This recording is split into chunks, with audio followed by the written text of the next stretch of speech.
Bring it up when it's time. Perfect. And if not, Awesome. Good morning. Good morning. Thank you. My name is. That is Marvin Gaye. To wake us up and tell us what's going on. Good morning. My name is Gaston Alonso. I am the director of the Ethel R. Wolf Institute for the Humanities. And it is my honor to welcome you to our seventh event of the week. Blueprint for Solidarity, Black, Latinx, and Asian American Freedom Struggles. We have a rock star panel of historians with us today for a very important conversation about movements and building solidarity. And then this evening at 5:30, right here, Paul Ortiz, our Hess scholar, will be delivering the Hess Memorial Lecture on a social movement history of the United States. And it is now my pleasure and my honor and my joy to bring up my colleague from the Department of Political Science, distinguished Professor Jeanne Theoharis, who will lead us in conversation.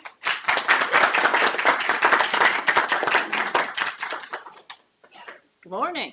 good morning. What a week. Before I introduce the panel, I just wanted to take a minute to thank Professor Gaston Alonso, Kiana Benjamin, Carla Espana what a magical week of learning, of thinking, of collective kind of conversation, of sort of solidarity we've had this week. And one of the things that keeps making me laugh is when people start their talk by saying, I'd like to thank the staff of the Wolf. And as if it's like we're at Barnard and there's like 5 or 6 people coordinating the travel and the things and the that. And I'm like, the staff of the Wolf. So I'd like to thank the staff of the Wolf. And just what they have put together. And I would just like us to sort of take a second to like, this gift they've brought us here at Brooklyn College, at CUNY, and then because there's been such attention to the live stream, and thank you, Fatima Davis, like that will sit out there that many, many people can then access. So thank you so much.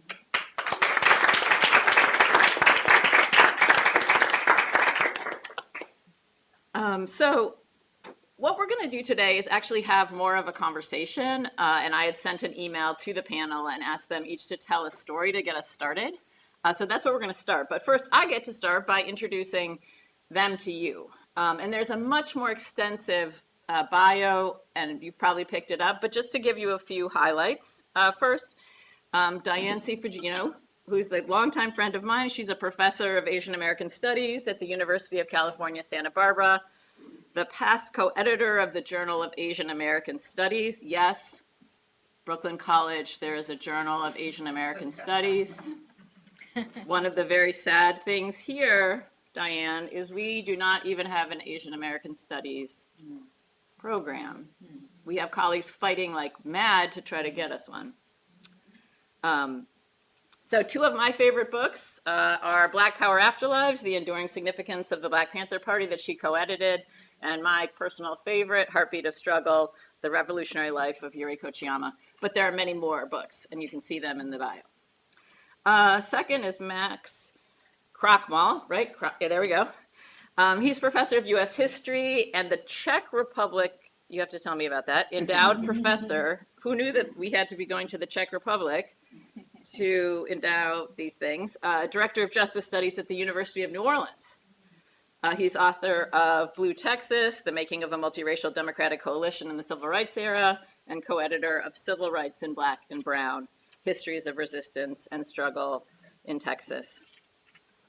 Génesis Lara is an assistant professor in the Department of Chicano Latino Studies at the University of California, Irvine. And for the students in the room and listening on live stream, she's also Dominican American. And I feel like we have so many Dominican Americans here at Brooklyn College and at CUNY, and just it's so great to have you with us.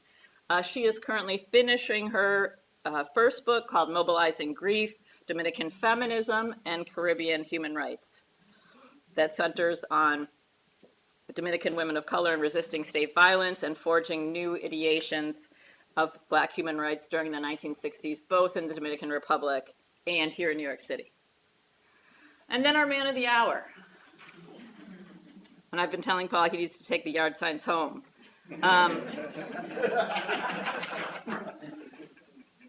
You've heard all week, he's professor of history and the director of the Samuel Proctor Oral History Program at the University of Florida.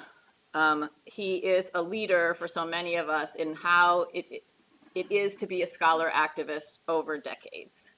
And the work Paul has done fighting for faculty rights, fighting for students, fighting around issues from Palestine to police violence to immigration justice, fighting for colleagues, fighting for us to see both our history in this country from the vantage point of the world and also to see the common ways and the intersections of struggle in this country. And part of the gift that I think Paul's book, An African American and Latinx History of the United States, gives us is a de-siloing of the history of struggle in this country. He shows the way Black, Latinx, Asian American, and Native American movements in this country intersected, demonstrated solidarity, activists crossed over, joined together. I think too often in mainstream media and popular culture, frame African Americans and Latinos separately, sometimes at odds. I think there's a fascination with like people of color fighting amongst themselves. And I think what our panel is going to do today is really challenge that media conception. And also the kind of diversity within groups, right? So Black means African American, Black means Caribbean, Black means Black people from Europe, Black means Black people from Puerto Rico and the DR. And Latinx means Chicano and Puerto Rican, and it means Dominican, it means Uruguayan, and it means El Salvadoran, and similarly with Asian American. And so I asked everybody to tell a story. And so I decided I would tell a story too to start us off, but I'm going to move to the chair so that I had said we would sit and talk together from our chairs. And so the story I wanted to start with, I'm writing a new book on Martin Luther King's long struggle and long life of struggle outside of the South, right? Which is not the way we tend to think about Dr. King. And if we do think about Dr. King outside of the South, we tend to think about that in the last couple years. And if we think about Dr. King and multiracial struggle, we tend to kind of put that only in the last year with the Poor People's Campaign. And absolutely, the Poor People's Campaign is an incredible bringing together of activists across the country, across many different ethnicities. But the Poor People's Campaign is only possible because they've been sowing the seeds, and King himself has been building these connections for years. And so I wanted to start my story right here in New York City with Local 1199. How many people know Local 1199? It's the health and hospital workers. And so it might not surprise you, but the unions that sent money to the Montgomery bus boycott, there weren't a ton of them, but they tended to be the red unions, the unions that were the most radical, and one of them was 1199. And then in 1919, kind of starting in 57, but basically by 59, 1199 had gotten started in the 1930s by Jewish pharmacists. But from pretty early on, they'd been interracial. And by the 1950s, they're wanting to organize hospital workers, the lowest paid hospital workers. And that lowest category of hospital workers are Black and Puerto Rican women. And they work this horrible shift. They work a morning shift from like 8 to 11, and then they have to come back and work a second shift from 4 to 12. And because most of the hospitals in New York are considered religious organizations, because they have the word Presbyterian or Jewish in them, even though they obviously are hospitals and profit-making things, workers don't have the right to organize. And so to try to organize these workers is a tremendously difficult thing. But 1199 is trying to organize this lowest run of workers, which is going to require striking the hospitals. And they reach out to Dr. King in 1959, and he is thrilled, because this is in some ways the kind of unionism that he wants, right? It's unionism that's crossing racial lines. And so he says, count me in, call on me. And so from 1959 to 1968, he will be in and out of 1199's office, and he will be working with them on various campaigns. But one of the things that comes out of this work with 1199 is meeting a Puerto Rican organizer by the name of Gilberto Garena Valentin. And in early 1963, he brings Valentin and another Puerto Rican New Yorker by the name of Manny Diaz down to Atlanta because he wants them to organize Puerto Ricans to the March on Washington. And I was like, what?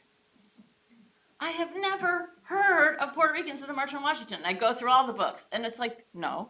But then you look at the cover of El Diario, and the cover of El Diario the week of the March on Washington features the thousands, potentially tens of thousands. Gilberto Garena Valentin says he organized 30,000 Puerto Ricans across the eastern seaboard to come to the March on Washington. Now it may be in the thousands, not the tens of thousands, but it's massively covered by the Spanish language press. He actually gives a speech in Spanish that day, not in the official program, but there's speeches across the day, and King had told him, I want you to give it in Spanish. They carry the Puerto Rican flag, which, as we might know, is a fairly controversial and new thing because it had been banned. So and people are cheering as they're marching because they're carrying the flag. They're singing the Puerto Rican anthem. And so I wanted us to start there because I think these connections, and I wanted to start with Dr. King because in some ways he's one of the most iconic people of the U.S. Civil Rights Movement, and yet he has these long connections to Puerto Ricans. And so, not surprisingly, when he goes on the Meredith March in Mississippi, Gilberto Garena Valentin comes down to march in the Meredith March, and he's there when they're building the Poor People's Campaign, right? So it's this building relationships with activists that then extend over time. So that's my story. And now I'm going to turn it over to Diane to tell her story.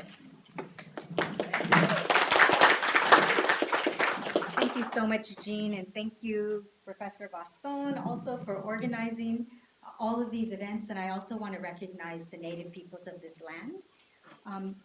I've been doing research. I'm also an activist, but I've been doing and studying the Asian American activism, right? And I'm particularly interested in uncovering stories that have been hidden, and through this work, I really came to learn about my own history, something that I had known very little about, the history of Japanese American and Asian American radical pasts. And through this, I learned about people like Yuri Kochiyama, Kazuo Jima, Fred Ho here in New York, Grace Lee Boggs in Detroit, Larry Itliong, and Philip Veracruz in Delano, and the Asian American Political Alliance in Berkeley and nationally as well, including at Columbia. And all of these groups had fierce coalitional politics and especially Afro-Asian solidarities. But what I'm going to talk about today focuses on Japanese Puerto Rican solidarities through a person who is little known but shouldn't be. The Reverend Michael Ysutake was born was born in 1920 in Seattle, but then spent several years of his childhood in Japan. He was the child of Japanese immigrants, or a Nisei, or second generation, who are thought of in the mainstream as the quiet Americans, as journalist Bill Hosokawa dubbed them. But there were many radical Nisei, many in New York, and Ysutake grew to become one of these. He came to his prison work and to solidarity work as a result of his own life experiences and his political beliefs. So during World War II, as a young man, he, like all West Coast Japanese Americans, right, was placed in a concentration camp along with his family. In his case, the Minidoka, Idaho concentration camp. And he was of draft age, and he refused to serve in the U.S. military. Fast forward to the 1960s. He's now an Episcopalian minister living in Chicago, and he turns his college ministry charge into support for Vietnam draft resistors. And I didn't fully understand what this meant until I found in the archives, right, a report that he wrote in a 10-week period in October of 1968. And what I found out was his assignment was to go to colleges, but he traveled hundreds of miles out of his way to U.S. military stockades and U.S. federal penitentiaries looking for draft resistors. He didn't know whether he would be able to actually get into the prisons and visit with them. He didn't know if they would receive him. He often stayed with strangers, but he had a kind of persistence that really mattered. And though most ministers in charge of college ministries would not have defined their terrain as he did, he felt that the people he was seeing were college-age young people. And so they were part of college ministries, right? And we can fast forward again to the 1980. He had been working at the YMCA college in Chicago. One of his colleagues was Carmen Valentin, and if you know anything about the Puerto Rican political prisoner struggle, the Puerto Rican, I'm loving seeing heads nodding, right? She was one of the people who were arrested, about 10 or 11 who were arrested in April of 1980. In Evanston, mistaken for being Iranian terrorists at the time, right, just after the Iran hostage crisis. And he had already been working with Carmen Valentin at the YMCA college. So when she was arrested in this moment of crisis, he goes into the prison, right? Most people can't go, but into the jail. And because he's a clergy, he's allowed in. He takes them things like toothbrushes, but he also offers them a revolutionary prayer. And Carmen talks about how this mattered to her, even though she was no longer a believer, but it gave her strength and hope in that critical moment. Reverend Mike Ysutake, he became, the Puerto Rican movement really came to value him very much. He showed up to everything. He supported and visited political prisoners. He started the Interfaith Prisoners of Conscience Project so that people could visit prisoners, political people, and I was one of them. My husband, who's here, was one of them who started visiting local prisoners, including Adolfo Matos at Lompoc Prison in California, and I became connected to the Puerto Rican movement.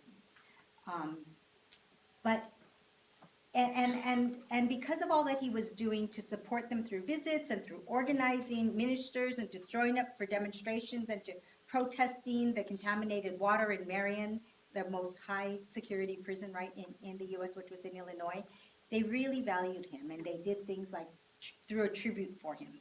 And the picture on your right is one that Oscar Lopez Rivera, one of the Puerto Rican, right, longtime political prisoners, painted of Michael Ysutake inside prison, and I just find it beautiful. And another one here is Carmen Valentin up in front in the red, and Mike Yasutake's sister, Mitsuo Yamada, a well-known Nisei feminist poet. And I want to say that Reverend Michael Ysutake wasn't just a do-gooder or a patronizing person who helps the disadvantaged, right? Instead, his political philosophy viewed solidarity as joint struggle, as a belief that all of our struggles are interconnected and that none of us will be free while anyone is in prison. He knew what it was like to be locked up because of his own wartime experiences, and he supported those who rejected militarism and imperialism. And at the end of his life, he was traveling the world, especially the islands of Okinawa, Guam, the Philippines, Cuba, and Puerto Rico, to protest the ongoing effects of colonialism, nuclear testing, and state-sanctioned violence. And he was also visiting and defending political prisoners. And in fact, on the day that he passed on in 2001, he had planned to visit Mumia Abu Jamal in prison right in Pennsylvania.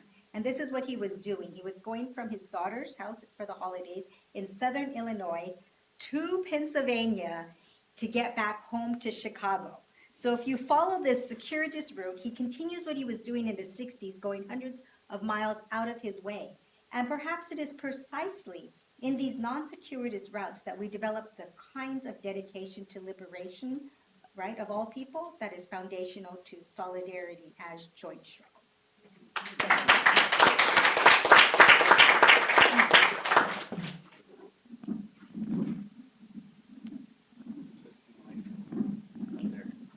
All right, hello everyone. Hello. Morning. I guess it's on. So yeah, thank you everyone who made it possible for us to be here. I'm so privileged to be part of this conversation, and thanks especially to Paul for leading the way in this field.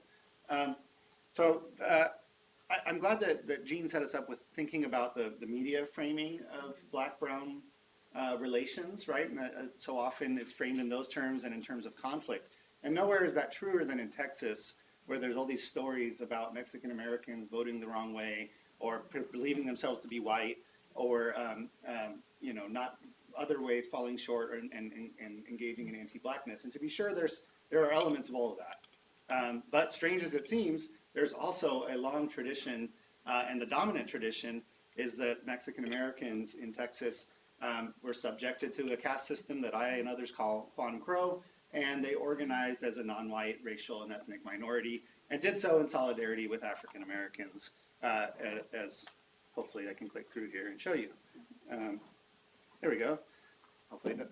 So strange as it seems now, there was this thing in Texas, right? Not on the coasts, but in terrible Texas, in which African Americans, Mexican Americans, and even the predominantly white and frankly racist labor movements and democratic parties came together and organized throughout from the 1930s into the 1960s.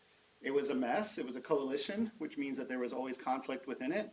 It took years of negotiation of people coming together and then falling apart again as they organized, as they argued with one another. But what they found in the process of building this coalition, and you can see the sort of four legs of it there, was that they often, the activists on the left, as we might think of it, as liberals in the left, even in the age of the Cold War, working class activists, the people who were willing to engage in more militant tactics, they discovered that bonds of solidarity across ethnic lines bound them to each other far more than even intra-racial bonds with the so-called race leaders, the diplomats in the communities, African American and Mexican American self-appointed race leaders who tried to negotiate on behalf of their communities in the age of segregation. So, so they came together in all these different messy groups, and I'm going to just talk a little bit about this guy on the bottom left, who is Albert Pena. Throughout this period of the 1950s and 60s, he was a leading organizer of Mexican American civil rights struggles and electoral politics, which were indeed, you know, hand in glove. I didn't really set out to study electoral politics. I was more of a social movement and labor person, but as it turned out, right, this is where folks found ways to come together. And there was nothing natural about Mexican Americans and African Americans coming together either, right? They lived in separate neighborhoods, often spoke different languages, attended different faith traditions, had all sorts of cultural separations. Just the act of coming together for a meeting was itself a radical one, and one that had to be negotiated. Like, whose turf are you going to meet on? Who's going to set the agenda? So Albert Pena was the pioneer, and indeed, I would say he's among the most important Latina political leaders of U.S. history, certainly in the post-World War II period, who helped to create what we now think of as the Latino vote. He was a lawyer by training, had been a Navy veteran, and in trying to get started with law, he also joined the American GI Forum and the local chapters of LULAC, both of which we think of as these very conservative organizations, but he steered them into the realm of civil rights. He kept getting drawn into court cases to try to desegregate schools in the 1950s, where Mexican Americans, even though there's no statute, right, were forced into separate and unequal schools.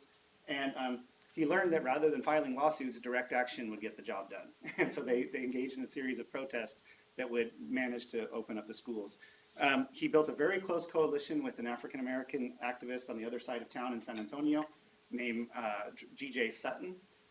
And the two of them kind of worked together in a variety of different capacities for both civil rights and electoral power for many, many years.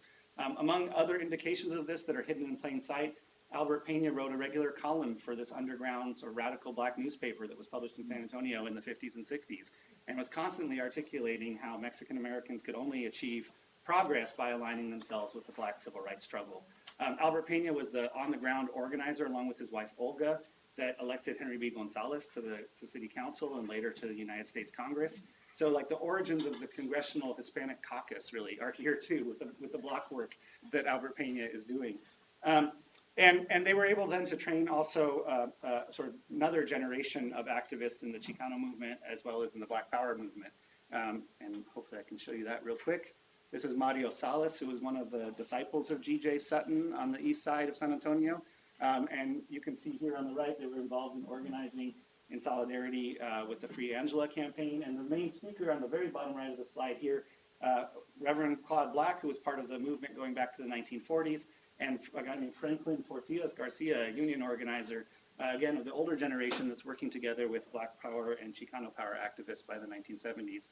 The last thing I want to show you real quick, and I'm talking fast, But this is a remarkable document. So we do know, right, there's a lot of wonderful work by David Montejano and others on the Chicano movement of the 1960s and 70s in Texas and beyond. But this is a document that is an appeal to African Americans to join the Raza Unida Party, or as they translate it, the United People's Party, and that is articulating what Chicano self-determination means for African Americans in Texas and in the Southwest, and indeed re-envisioning Chicanismo to be something that also serves African Americans. So that's all I can say for now. I'm happy to talk more about some of this, and here's some primary sources if anyone wants it. We have almost 8,000 short video clips of Black and Latino civil rights struggles from across Texas. And I just want to conclude by saying that these are not outlier stories. This is really the norm, right? This is a history that's been submerged, it's been buried. But even in a place as repressive as Texas, activists found ways to work outside of their home communities and to build solidarity, you know, no matter what they tell you on CNN. Thanks.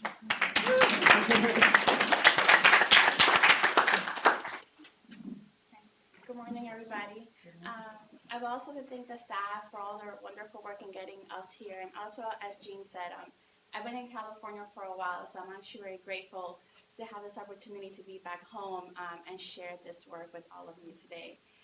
So a lot of my research focuses on how Afro-Dominican women and Dominican women of color are going to utilize grief to articulate a discourse that's going to contest state violence in the Dominican Republic in the waning years of the Trujillo dictatorship, after the U.S. invasion of the island in 1965, and then the dirty war that erupts in Joaquin Balaguer's 12 years in the island, and how this primarily human rights activism that's mobilized by primarily Dominican women of color is really going to impact the creation of early Dominican enclaves here in New York City in the late 1960s and early 1970s. And I'm focusing a lot today on the aftermath of the U.S. invasion of the Dominican Republic in 1965, when the Dominican Republic is going to fall into a more intense period of state-sponsored violence throughout the island. And as that state-sponsored violence is increasing, the island is also going to be on the receiving end of the Organization of American States, the OAS. They formed this new Inter-American Human Rights Committee, and the very first inspections are happening in the Dominican Republic, which is a story that actually doesn't get told a lot. And during those first inspections, we have upper middle class women that are going to have kind of a distance in how they're going to identify with Black this or not. Some of those women are going to be actually aligned with the police state. Some of them are going to be part of the revolutionary organizing. They're actually going to do a lot of the work of reporting human rights abuses to the United Nations, but also to the U.S. And while those stories are really significant, what I want to highlight today is the story of Maria Garcia, who was an Afro-Dominican woman living in the barrios of Santo Domingo. And in 1967, her 17-year-old son, Radames Garcia, was murdered by the repressive forces of the state. And Maria was actually offered money by Joaquin Balaguer, the president at that time, to not hold a funeral for her son. And she refuses the money because to Maria, to hold a funeral publicly for her son's death was a way of symbolizing that her son's death wasn't an accident, as the state was trying to say. He was a young organizer, but rather he was murdered, right, by agents of the state. And she made that statement publicly, like utilizing her grief as a way to contest what was happening in the Dominican Republic at that time. And if we think, right, this is all happening similar to civil rights era here in the U.S., we can think of like Emmett Till's mother, and the ways in which Black women, not just in the U.S., are having to utilize grief to make these condemnations in a way that very sadly, right, hasn't remained in the past, as we know. And it's women like Maria from barrio Afro-Dominican communities in Dominican Republic. They're the ones that were doing a lot of the work of searching for loved ones that were disappeared by the state, primarily by searching for husbands and sons that were disappeared. They're going to search bodies for evidence of torture and abuse, and they're going to document this evidence, and they're going to submit it to the OAS. And the OAS is being comprised of the Latin American signatories, and it's kind of, I'm not trying to overstate it, but in so many ways, right, the eyes of the world are in the Dominican Republic at this time. We have activists, we have all these agencies that are in the island at the moment. And they were doing a lot of the work, Dominican women, that the OAS was not doing itself, right? They're the ones doing a lot of this on-the-ground human rights documentation. And with that work, right, these women are going to create a living, breathing archive of the sacrifices that were endured by Dominican families, predominantly right lower to middle class Afro-Dominican families that they face during this time. And then that way, why they're going to insert Dominican women of color into the space of Latin American human rights organizing, where we don't normally think about, right, Dominican women of color. And these skills, these organizing skills, are going to be extremely significant because as we think about the extraordinary events that are happening in the DR in the 60s, this was leading so many Dominican families to immigrate in New York City, right, fleeing the state violence. That's why my dad's family left the island, for example. And these organizing skills that Dominican women have are going to be transferred here to New York City. It's why the Dominican community in so many ways is able to organize so many cultural organizations so rapidly because women already knew how to do this, right? And so we see Dominican women here in New York organizing in front of the United Nations, right, to contest the human rights abuses in the Dominican Republic. And we can think about, again, these organizations that prop up in Washington Heights, these cultural organizations. And we think about in so many ways the way that young Dominicans at that time become involved in like the Young Lords, for example, or other kind of organizing. It's the ways they're able to take this discourse of organizing against the state and foreign imperialism in the Dominican Republic and apply it right to the ways that Blackness, Latinidad are going to intersect in their lives here in New York City, right? And kind of a lot of the emancipatory internationalism that Dr. O talks about, right, in his work, and why it's so significant when we look at these struggles to also think about them not just within the framework of the U.S., right, but more broadly speaking, because we're pulling from these experiences together. Specifically, I was look at Black and Latinx organizing. So that'll be.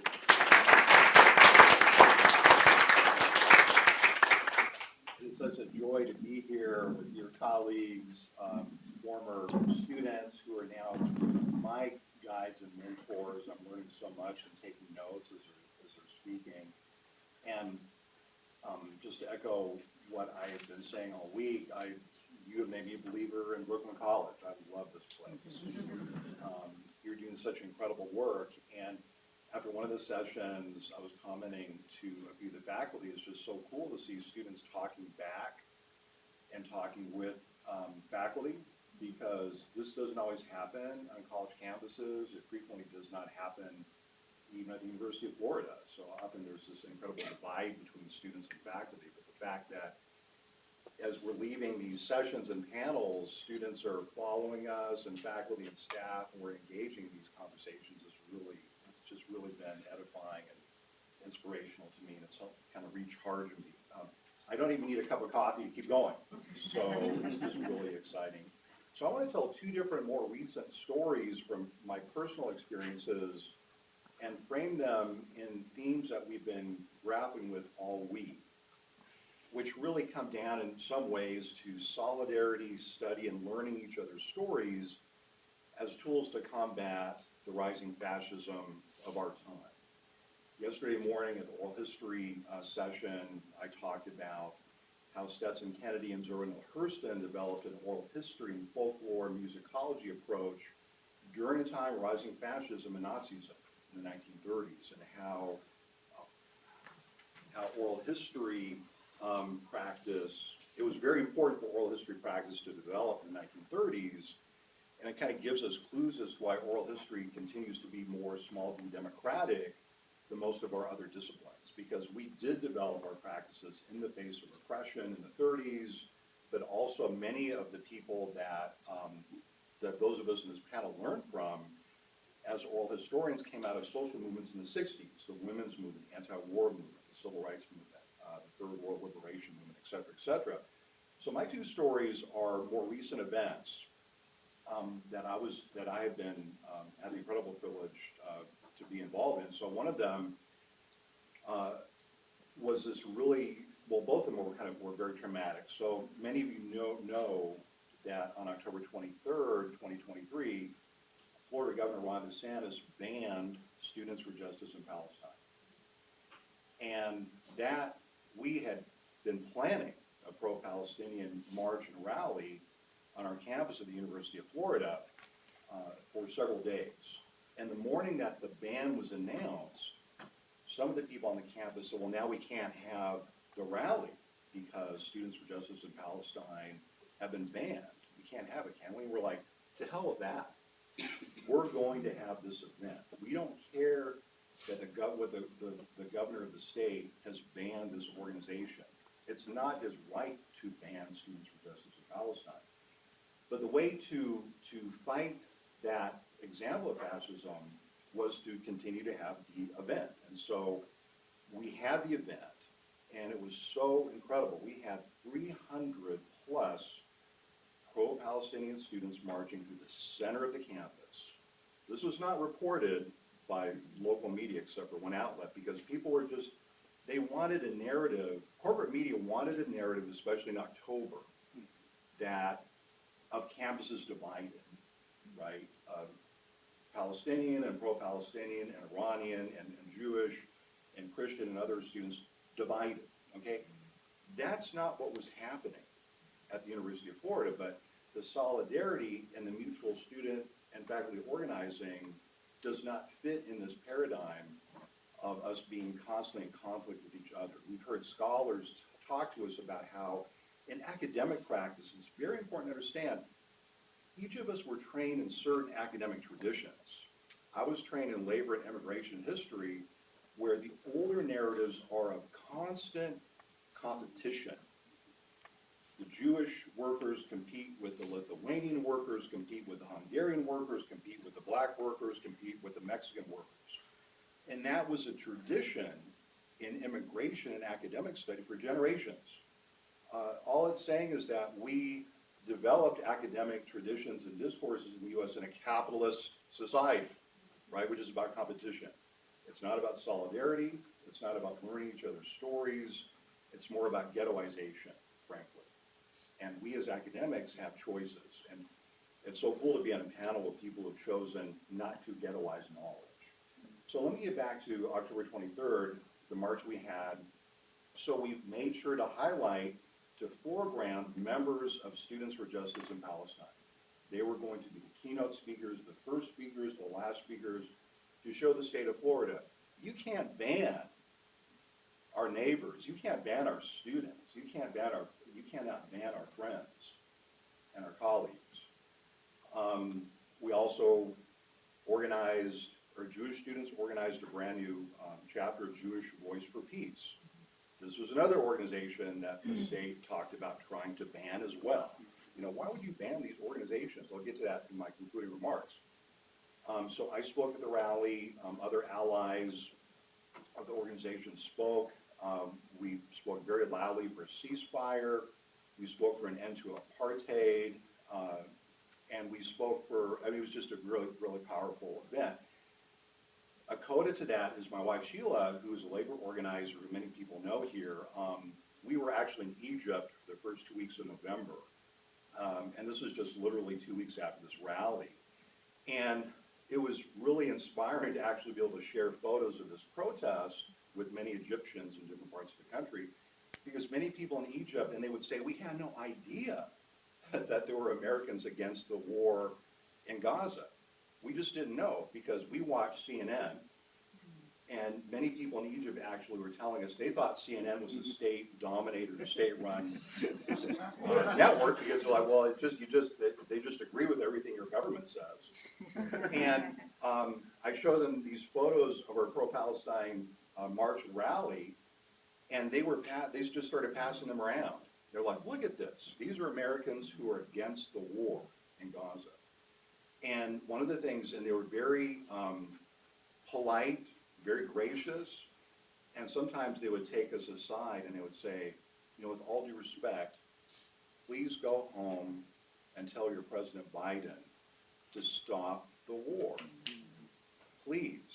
And they would say, we in Egypt, we tried war, it doesn't work. Your country hasn't learned that yet, but we would like you to try, obviously, you know. So the second story I want to share is from, many of you, unfortunately, Florida is in the news usually for the wrong reasons. And so you probably heard about Senate Bill 846, so-called Countries of Concern bill, which was recently passed and now has been implemented in our universities.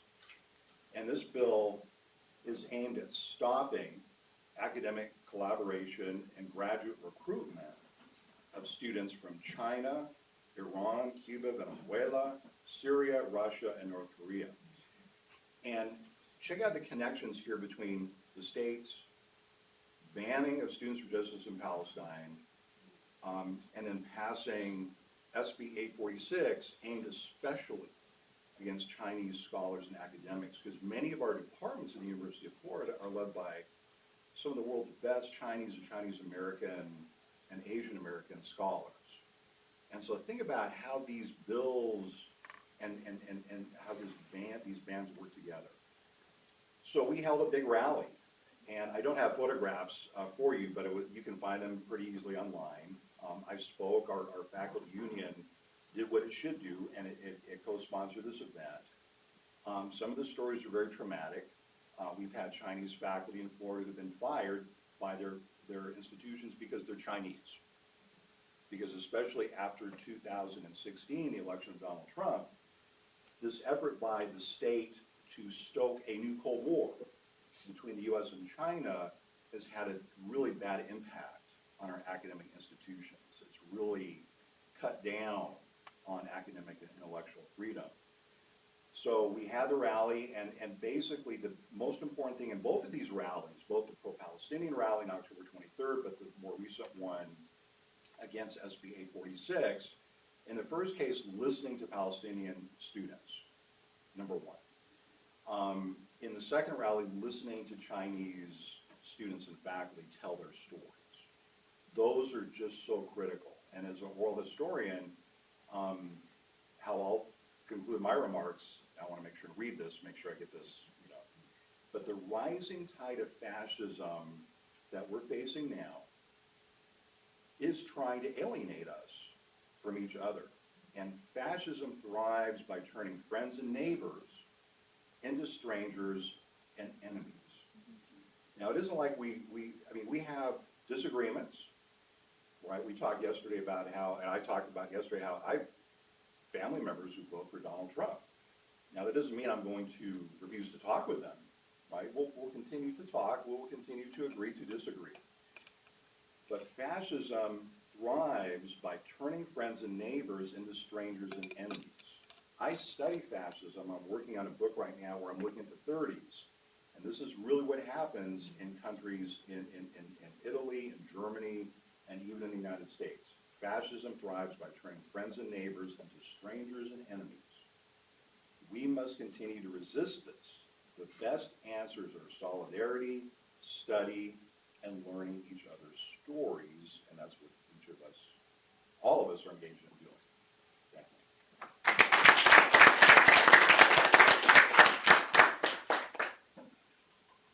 So I figured I would start us off with one question, and then we can open it up, and have some discussion. But I wanted us to spend a tiny bit more time talking about why it's been so hard to see these histories of kind of solidarity and multiracial struggle, right?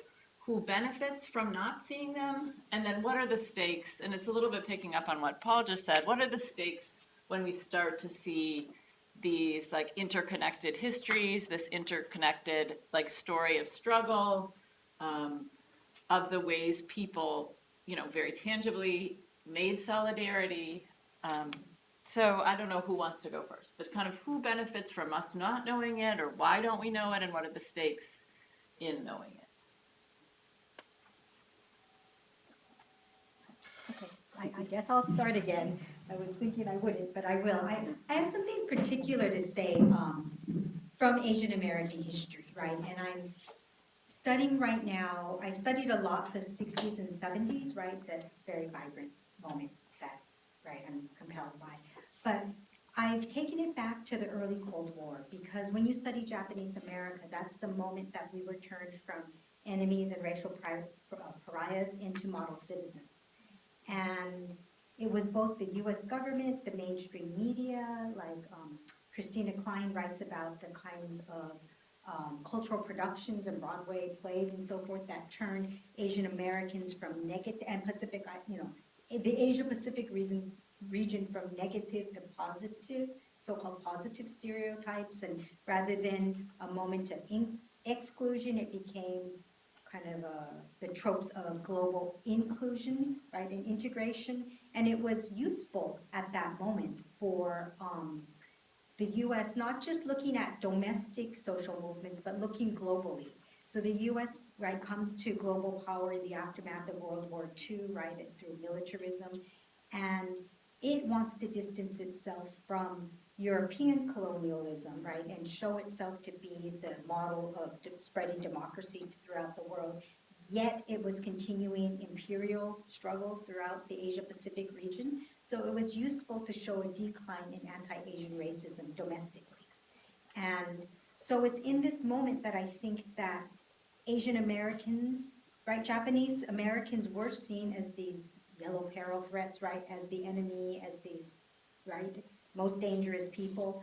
And then in the aftermath of World War II, right, become these so-called model minorities. And I think that that trope, it does this very dangerous work, right, of separating these kinds of struggles, of showing that there's no need for grassroots resistance, there's no need for radicalism, it disciplines Black militancy, right, it erases anti-Asian racism. And so I think that some of what happens for Asian America is that it becomes very productive for the mainstream to show this politic of assimilationism and politic of respectability that groups like the Japanese American Citizens League helps to propel, right, and the mainstream press and so forth, all these institutions. And so I think that by trying to uncover these other histories, right, and for example, the Asian American Political Alliance, which starts in May of '68 at Berkeley, and they're known for coining the term Asian America. And they, if you look at the documents that they write, and if you do oral history interviews, right, with the activists from APA, they're very clear that for them, their conceptualization of Asian America was both about anti-racism and anti-imperialism. It was about a pan-Asian identity and a third worldist identity, and it was about local and what they would call internationalist politics. And so that's the kind of framework that I'm trying to bring out in all the things I study and write, because it's there in the records. I'll jump in. Yeah, so, I guess I didn't get to say that in Texas, this coalition was the secret weapon in the overthrow of Jim Crow and of Juan Crow, right? It was the key force that transformed the political system of the state, and particularly urban politics, really literally redrawing the map of urban politics. So that was the stakes at that moment. And I would say more generally across the South and across the West, history is defined by efforts to divide and conquer working people. And that's still what we see in a place like Texas, where a small minority of people is clinging onto power, for dear life. And the way they get there is by convincing, African Americans that these other minorities didn't really have it as bad, right? And convincing Mexican Americans that they don't really have anything in common with African Americans. Like, this is central to their work, just as isolating white workers from workers of color has been central to their history as well. And so yeah, I mean, the stakes are huge, and those efforts are ongoing. I think, these stories are dangerous for a lot of reasons, and really fundamental to them is that we get them through oral history, that these are ordinary people taking action, right, on their own, organizing outside of sanctioned channels, outside of the purview of the state and its state-run media. And then, that these ordinary people actually did change everything, right? That it wasn't, that civil rights were handed down from above, or that in Texas, and gosh, everywhere across the South, you hear these stories like, oh, things weren't that bad here. There really wasn't much of a movement, racism wasn't that bad, there wasn't much of a movement, and then, some enlightened white folks like Lyndon Johnson came and fixed things, right? And none of those are true. And everywhere you go, they tell the same story. And so one of my collaborators says, when in our city in Fort Worth, where I lived for a long time, they said, oh yeah, there were no protests here. And it's like, we took that as a dare, right? Let's find out what happened. And it turns out, yeah, a lot happened. And that's actually why fascism hasn't already completely triumphed. And there's ongoing efforts to both uplift those stories and to continue to do this Black Latino civil rights coalition building and immigrant rights and human rights and labor rights And I'll just say one more thing, which is that I recently served as an expert witness on a voting rights case in Galveston County, Texas. And this was a Section 2 case because the Voting Rights Act has been gutted. But at the core of this case was whether a coalition district could exist for the purposes of racial gerrymandering or not, right? Creating minority opportunity districts.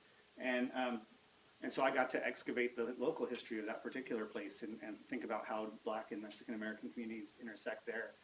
And what we found was, especially throughout the 20th century, but especially after Hurricane Ike in 2008, there was this huge convergence of organizing. And people really did share stories with one another and fought for the right to return home, fought for just economic development and living wages, fought against the persistent racism of that community, where racial profiling and policing, among other issues. And so that coalition and its historic existence convinced even a local judge that, federal judge, but locally appointed local guy, that this coalition was in fact a community of interest, right? And that meant that it had rights. And we shouldn't have to do that, right? Because we're humans, and humans have rights. But in the struggle we're up against, where in this county the issue was that they decided that one district representing communities of color was too many, right? They went from 1 to 0. And this community is still fighting now through the appeal process to get their one seat at the table back. So a lot of my comments are actually tied to a lot of what Max said about looking at global imperialism, but also like the local stories back home. And I think, at least for me, like part of the reason why I started this project, I think is like a lot of immigrant kids, right? It's like, well, how did we get here? You know, like how did my family end up here? And I think part of looking at this moment of revolution and organizing in the Dominican Republic and thinking about Caribbean struggles more broadly is just how much these struggles and these small islands that a lot of people might not consider really transform so much of the scope of the world, right? And the massive lessons we've learned about organizing that happened in the Caribbean that influenced movements in the U.S., movements in the Americas, and the ways that people were building together and collectively. And at least to me, when I learned these stories in college, as I did my research, they were really impactful and very meaningful for me. And I think about one of the women that I was able to interview as I was doing the research, we did an oral history, and she always said, well, I was a housewife, I didn't do anything big. And she lived right in the zone that the revolutionary forces were able to hold. And, right up from her home, they could see the U.S. Marine submarines just right there.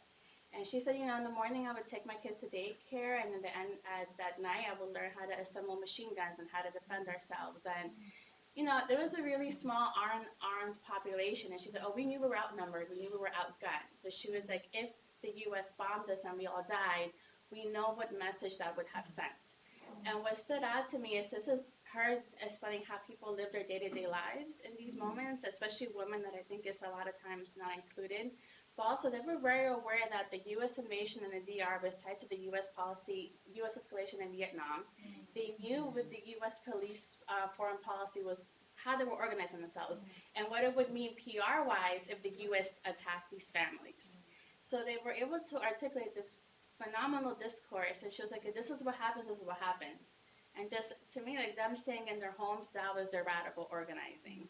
And I think those lessons for me, I think, like as a young person doing these interviews with family, it was extremely impactful. And then maybe this last quarter, we're in the quarters in the UCs. I just finished a class with my students on social movement organizing in the civil rights era. And I learned a lot from my students on how to do oral histories. And obviously because it's Southern California, I learned a lot more about, the Ysutake walkouts, like all these different things that if I taught the course here, it would be very, very different. The oral histories that my students would do. And I think part of what I think we all took away from that class is, historically, right, we've all lived through really, really horrible moments, but it means something when you can see how people have come together to organize so massively before, what the stakes that people understood and how they still did it anyways. And I think for my students or for myself, we were going through these conversations together and doing these oral histories, learning about family stories that we didn't know of. That to me are the stakes. Like the stakes of what we can collectively achieve together, what we can do. And why these stories are so important and also probably why they're so hidden and when you have to like really dig to find them. You know, like my project was originally going to be very different until I kept finding these stories of women on the record. I remember I was an undergrad, I didn't know what I was doing, and I showed these sources to Paul, and he's like, well, that's your project. Like those are the stories that you need to listen to, and so I think this is why this kind of work and these stories matter. You know, it's a great question, Gina. I'm learning so much, and I want to kind of attack it from another angle and say, well, you know, who benefits from us not learning each other's stories? And Genesis and I have been working together in a project with Ibram Kendi and other incredible scholars, and we've been working as kind of the Latinx history team on this project to try to understand how, from the very beginning, the creation and the shaping of the Republic in this country has actually worked to undermine human rights, labor liberties for Latinx workers especially. Now, in the National Archives, you find records for a lot of different corporations and companies. So one of them is the Santa Fe Railroad Company. And at one point, the Santa Fe Railroad Corporation was one of the most powerful corporations in the world. It ran railroad track. It dominated much of the West Coast carrying traffic, actually. And I had the opportunity in this research to look at some of the records of some of the bosses, the senior managers of the Santa Fe Railroad Company. And what I found was very instructive. I learned that the U.S. Immigration Service, this is before the creation of the INS actually, but in the late 19th, early 20th century, all of the U.S. authorities who were involved in things that will become INS, will become the Border Patrol in the 20s and 30s, were in what my elders would call close cahoots with the Santa Fe Railroad Company, and that is they would regularly write to the corporation and ask them, what kind of workers are you all looking for? The state wants to be helpful for you. So what the company was involved in doing was creating racist stereotypes of these different workers. And they created racist stereotypes of Jewish workers, Greek workers, African-American workers, Mexican, all of the above that you can imagine. And when you read these stereotypes, and usually they have to do with, you know, is this entire group of workers lazy? Is this entire group of workers trifling? And that was the term they used, trifling. I found it very interesting. Docile. You know, and docile was the term for Mexican workers, docile, except for certain conditions, like if they joined the industrial workers of the world, which many of them did, they were no longer docile. But the state and the state, and I guess the point I'm trying to make is the state and capital are trying and are continuing to try to create and reify and reinforce these divisions among working class people. And this connects to what I was saying earlier about how I learned immigration history. I would, you know, I love I'm a history nerd, so I go to the library and I read the stuff that my, you know, people were learning and teaching in the 20s and 30s, and like eugenics, for example. And I realized in the research that Genesis and I did in the National Archives, and I'll talk about this tonight a little bit, but, you know, eugenics is a genocidal science. But there's a big pathway eugenics that runs directly through the American workplace. That's where many of the racist stereotypes against Eastern European workers, against Italian workers, against Mexican workers, against Jewish workers are actually created and really, again, reified and reinforced by capital. And that's who benefits by these divisions, frankly. And what they would say about Asian American workers was very instructive. You know, one of the things they would often, that the Santa Fe bosses would say about Asian American workers, specifically Japanese and Chinese workers, was that they were not trustworthy and that they needed to be replaced. And so this was kind of before the model minority thing. But see, later, Mexican Americans become a model minority for a little while, and then we stopped, obviously, during Trump, no longer model minority, right? But again, these are categories, but these silence, from our ignorance of each other, from our isolation, from our alienation. It's capital that benefits by that. And even the tepid efforts of capital and of our universities to go into things like diversity, equity, and inclusion are being assaulted and attacked in a real visceral way. And it doesn't seem to make sense at first, because you're like, why would you think that a DEI staff person is going to bring the revolution? They're not, right? But they still represent a threat because they're promoting ideas of what? Of diversity, of people being able to work together, of not being hostile towards each other. And they work against what I was raised with.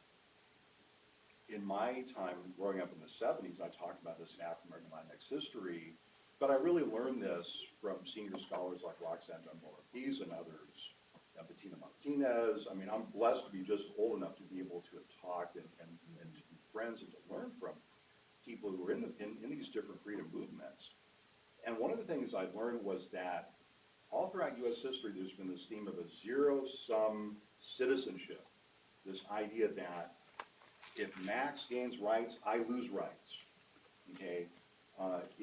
And when I was a kid, you'd hear, the blacks and Mexicans are taking our jobs in California, constant, every day. And then the next newscast would be the blacks and Mexicans are lazy. And you're thinking, how can that be? How can we be lazy and taking y'all's jobs? But again, it was this idea that if you win, I lose. And as a labor organizer, my whole job is to actually say that that's a lie. That no matter how secure I may think I am at my block, even, if my neighbor is living in poverty, then neither of us are secure. And we're supposed to be lifting each other up. So I'm at the risk of standing on a soapbox, so I'll get off the soapbox and zip it. So I think we want to open it up for questions, for conversation. And again, you can ask questions to the whole panel, but it's also, if you just have a question for one of the people on the panel, please. And Professor Espana is going to bring the microphone. All right, way to go, way to be the brave first one. Thank you so much for sharing. This was really instructive. Really appreciate the panel's insights and everything that was said about how capital tries to divide folks and how social movements can serve as a bit of an antidote to that. But my question has to do with what's popularly termed as the asylum seeker crisis. In New York City, we have about 65,000 asylum seekers, largely from Latin America, but increasing diversification from places around the world, including West Africa, including China, including Russia, and the same applies for cities throughout. And the same applies for cities throughout the country, including Chicago, including Los Angeles, Denver, and this is being used as political ammunition, both within cities and then as part of the national discourse, using or understanding history and understanding the methodologies that everyone on the panel uses as part of their research. What can be done to fight back against the narrative that the folks coming in are a drain on taxes and leading to a cut service for everyone else? Thank you. It begins at Brooklyn College, because there's enough collective wisdom here to be able to challenge that narrative. But there's a wonderful book that a colleague here has written most recently about why people immigrate, why people leave. What is that book? I'm blanking now. It just came out a couple of years ago. It's essentially a book about economic imperialism, like why people have to move from country to country. And part of it, Derek, I think, is we have to talk about, like, okay, why is it that people have to leave, period, right? A lot of U.S. Americans, one of the things I've learned about the U.S. as I've gotten a bit older, is that when I travel and I'm away from this country and I come back, one of the things that marks the U.S. is it has a culture of innocence. And too often our institutions will do whatever they possibly can to protect that culture of innocence. Like, we don't really want to know what's happening in other parts of the world. So, but again, this is where oral history breaks down that culture. So in Jacksonville, Florida, we've been doing a lot of oral history work, and Genesis was involved in this before she left us for grad school, in interviewing refugees and talking to people, you know, why did you leave your home country? And in many cases, they left their home countries because the U.S. came and bombed them and made their countries unlivable. Now, I learned this as a young Special Forces soldier because I was in Central America, as you know, and when I got home, in quotes, in 1987, and I would be talking to friends in California or Washington State, and they would say, Paul, why are all these Salvadorans moving into Fresno and Sacramento and you know, even Portland, my gosh. And, you know, and I would say, you don't know? I mean, you don't know what we're doing? We made their homes unlivable. I'm like, you know, if you are raising a crop of coffee or corn, and someone comes and bombs that crop, it's over. Your livelihood is over. You don't go back to work the next week. You just don't go back to work. You have to leave. And so, in so many cases, I found even my friends would say, "Well, Paul, I don't want to hear that. That doesn't sound like what we're. You know, the U.S. wouldn't be doing that, would we? Would we?"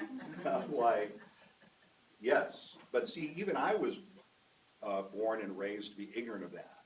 And I should have known better. My parents, my elders fled here during the middle of the Mexican Revolution the same week that the U.S. Marines invaded Tampico, Mexico. And but I was not able to process that story until I was in the academia. So anyway. Yeah.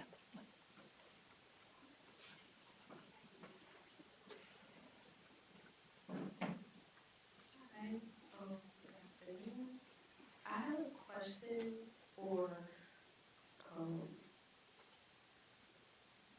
you were talking about the rallies that you were having at the University of Florida for the Palestinian students and the government being like a ban on it. So I was wondering if there was any backlash that you guys received after the rally, because you guys said, you know, like, they put the ban, we're still gonna do it. So was there any type of backlash or any type of communications with the government afterwards that affected the students or maybe the faculty or just the school in general? Yeah. Living in Florida, you're always living with the backlash.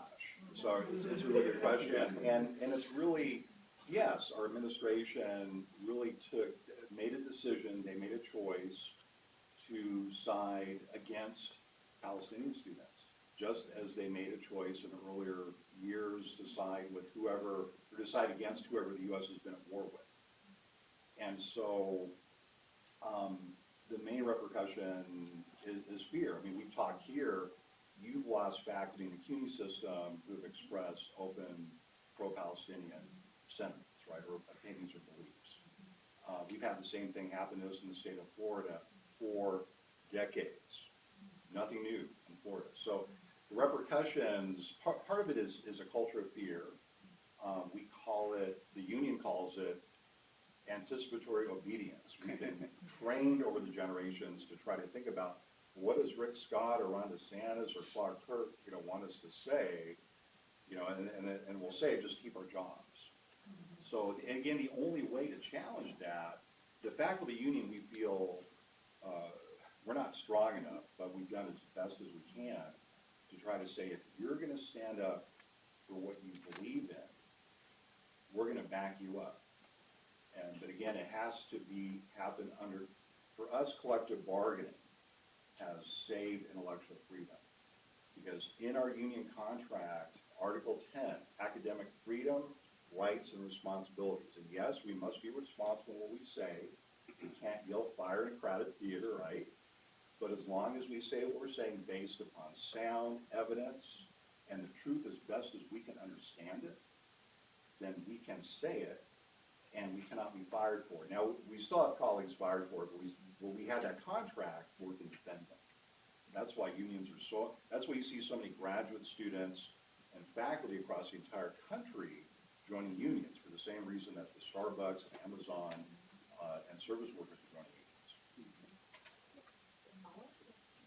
I found it interesting because I noticed that, like, in Brooklyn College, there were some rallies that were mainly student-led on campus. Like, if you look on this side of the campus, like where the grass is and everything, there was a lot of rallies that were student-led. Or, for example, like, I was going to the bathroom maybe like 2 weeks ago, and there's like writings on our bathrooms, like, you know, support Palestine, like support what's going on, you know, there's a lot happening. They're spreading the word, but it's also interesting to me that your faculty was able to listen to their students, because I noticed that with these markings that were in our bathroom, like, I had spoken to someone at the desk about it, and they were saying, you know, someone's going to come and cover it up. And I found it interesting that they want to cover it up instead of like doing something else, because we're just ignoring the matter at hand. So I found it interesting that at the University of Florida, you guys actually, like, you know, ignored what the government was saying. You guys actually did something. Well, we've learned, you know, we can't be as brash as say we ignore it, right? We have to respect the state, render under Caesar, right? Those raised in a certain tradition. But I think I mentioned a couple times the Richard Spencer attack on our campus, and which happened in 2017 or 2017. I'm sorry. And so we had a lot of experience with this vicious anti-Semitic Nazi, neo-Nazi, and we had experience with our state and our administration saying, oh, it's okay to let him come and speak. And again, the faculty union was like, well, you know, it isn't okay. This person is dangerous, he's anti-Semitic, he brings a retinue of armed thugs with him that march through neighborhoods saying Jews will not replace us. We're not going to allow that to happen in our community. We are not. And I told some of these people back in 2017, I said, you better watch it. In Florida, even liberals carry guns. And so we use teach-ins and nonviolence stuff, right? But at the same time, we had to say, we're going to defend our communities from racism, from anti-Semitism, from the dehumanization of Palestinians, any form of oppression. That's what we're going to fight. I want to add on to this, if I may. You know, it's hard to speak about all the issues that we're talking about, right? Militarism, state-sanctioned violence, all of this, without thinking about Gaza and what's happening in the world today. And I think this also goes to the question you raised about solidarities. And I think that it matters, right? I mean, we know that the way that the UN and other institutions are structured, right? Power weighs very heavily. But we also know that the majority of the world's countries, right, want a ceasefire, and even beyond that. And it matters on our local campuses that, you know, on my campus, there's been organizing every week, and there's been a ton of demonstrations and 1,000 people coming out. And so I know that even though, right, we recognize the kind of raw repression happening in Florida, even in so-called liberal California, the repression is really high, the doxing that's happening, the attacks on people. And so the one thing that we need to do is come together, right, as a collective in solidarity. And that means a lot of kinds of solidarity, cross-racial, students, faculty, staff, community, all of this is happening. And I know for myself personally, I get a lot of strength from the collective. Without the collective, you know, we just couldn't do much. And we do have certain ways to protect ourselves. One is the academic freedom, right, that Paul's been talking about, and it matters, and there's a lot of talk about it. And the UC, the University of California, supports academic freedom in writing, so we can use that right to demand it. And I think that I want to make an appeal for public institutions, right, because there is something about the public institutions that affords a certain kind of protection that we don't see at the private institutions, and coming out in support of building a commons as well. Thank you. My question has to do with service industry workers, and my experience is I'm a career change student right now, graduate student. I spent 20 years in food service as a chef, and I've experienced kind of a different view of these concepts, this being the academic view, but working in food service, I'm wondering how we can bridge the gap between academia and these efforts and improve the working conditions of service food workers, especially here in New York City, but a lot of institutions rely on contracted workers that are underpaid with no contracts, or they're contracted for a company, they are subjugated in their working conditions. And how can we leave this room and use these concepts that we're talking about to address this issue in our work? I'll go first. Yeah, thank you for the question. I've been researching service workers and hospitality workers for the last several months, so it's a great question for me. And I think at the risk of sounding like a broken record, there's the work site, the restaurant, any work site is still essentially a dictatorship of management, right? And so when we talk about capital and what capital wants, that's your boss, right? It's not some distant force. And your boss wants to keep workers divided and fighting each other, and wants to make sure that everybody's getting paid a quarter more than somebody else, that one group gets an extra break, that somebody gets a better shift. They want to stagger people's schedules. They want to give people split shifts like you talked about in the hospitals. All that's designed to keep the workplace flexible for management, which is to mean to keep workers in starvation and powerless. And there's one way out, and that is workers talking to each other and forming unions. Well, I think one of the things too is not to lose the ground that we gained during the middle of the pandemic, or the height of the global pandemic. And one of the things in Florida, you start seeing signs saying, thank essential workers, thank people who normally were seen as, replaceable workers. And, you'd even see billboards in Florida, thank grocery clerks, thank teachers, whole different groups of people who, before that, were being vilified, frankly. If there's one occupation you don't want to be in Florida, it is a teacher. Sometimes some of the College of Ed students here, the first day the state legislature opens, that's the day that attacks begin on teachers, right? But the pandemic taught us something. Workers are keeping this place running, the whole thing. And the bosses and the leaders and stuff, and then the presidents have their place, that's fine, they do what they do. But they're not the ones who are really making the society run, let's be frank. And so making people aware of that is critical, whether we're in a classroom or whether we're in, it's interesting, we had this big argument about, ethnic studies in Florida. Well, who was it that really has helped us save ethnic studies? It's the librarians. It's not really the faculty colleagues who teach ethnic studies, as much as we love them. I mean, I'm one of those people. But it's the librarians who are promoting that knowledge of ethnic studies. When we had an ethnic studies, I think I talked about the teach-in, the Black Studies teach-in, in opposition to Governor DeSantis trying to ban Black Studies in Florida. Something happened that I didn't even know about. I was asked to come and speak, and a lot of faculty, Sharon Austin, who we met yesterday, also spoke incredibly eloquently. It was some great teach-in.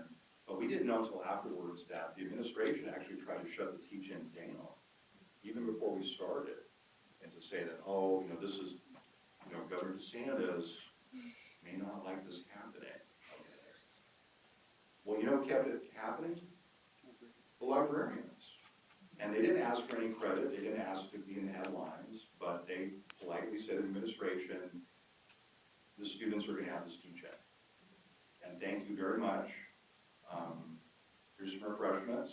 You're welcome to join us. Essential workers. Can I just add one thing, which is that, so I live in New Orleans now, and we have a hospitality workers union that's on the march, right? And we're a tourist-based economy. but in general, the working conditions and living conditions are pretty bad, right? They're pretty low. The wages are low. We get all the casual labor things we were just talking about. Whereas in places that are heavily unionized, that's not the case, right? So Paul mentions in his book the story of the hotel workers in Las Vegas, right? Where I grew up in Nevada, actually. I was born in Las Vegas. And when I was a kid, it was a right-wing state in every possible way, and a white supremacist state. And then the workers in these hotels who were migrants, refugees from the Americas, but also from the rural South, where they've been pushed off the land, built this powerful union, right? And they managed to increase standards first in these casinos and hotels, but then spreading across the whole industry, and built so much political power that they got to, visits from Barack Obama and everyone else, and helped to choose the president in 2008. So that's ordinary people just completely transforming a city and building a middle class, and then the political culture of a whole state as a result.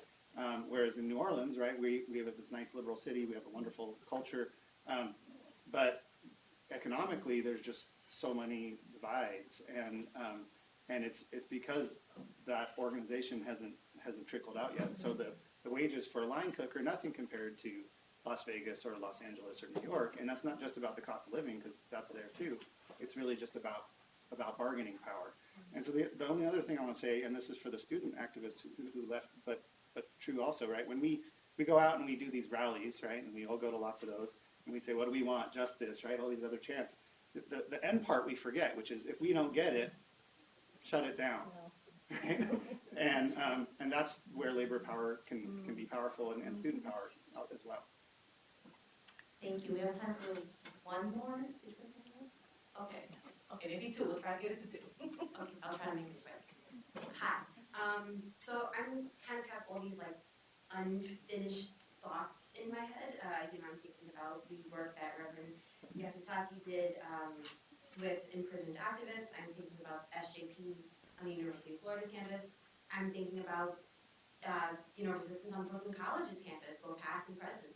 I'm not sure if everyone knows this, but my own department, Puerto Rican Latino Studies, was founded out of protests in 1969. And I'm thinking about the protests that we have, throughout last semester into this semester for Palestine, which were my first 2 semesters on this campus. And I'm also thinking about last summer, I was working in college access when affirmative action was repealed. And I was working in a Title I school that had a predominantly 96% population of Black and Latinx students. So I'm thinking of all of these things. I'm thinking about, landscapes for coalition, landscapes for unity. We've been talking a lot this week about the freedom to teach and the freedom to learn.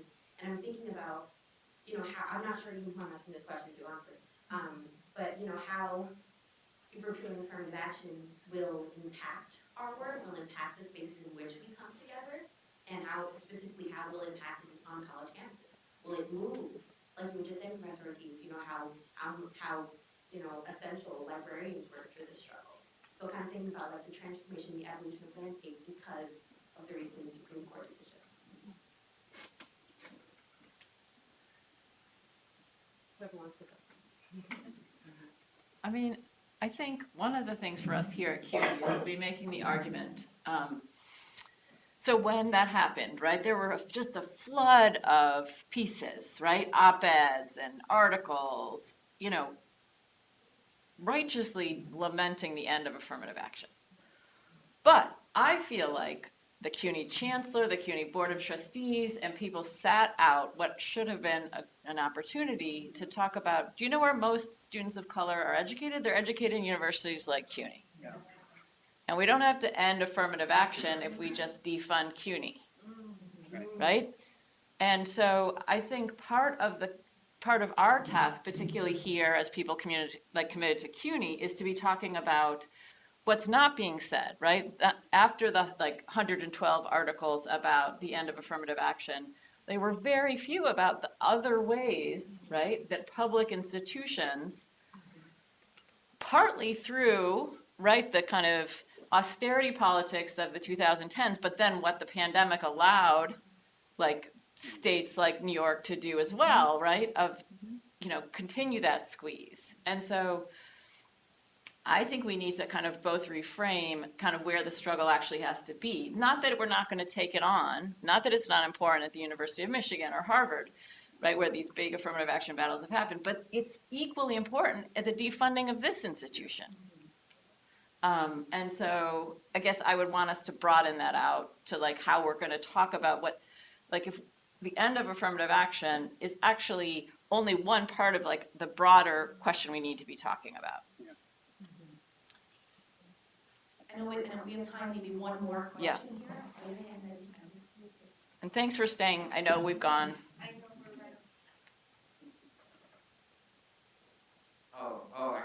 okay. Yeah. Please.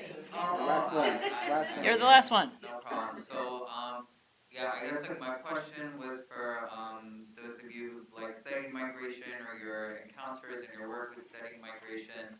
I feel like the historical record kind of privileges settled life, so like things like, marriage records, baptism records, school attendance, property records, citizenship and naturalization, and so like that essentially like misses, like a lot of peoples, right, that are like in transition, right, and are like in migration, right, as the process.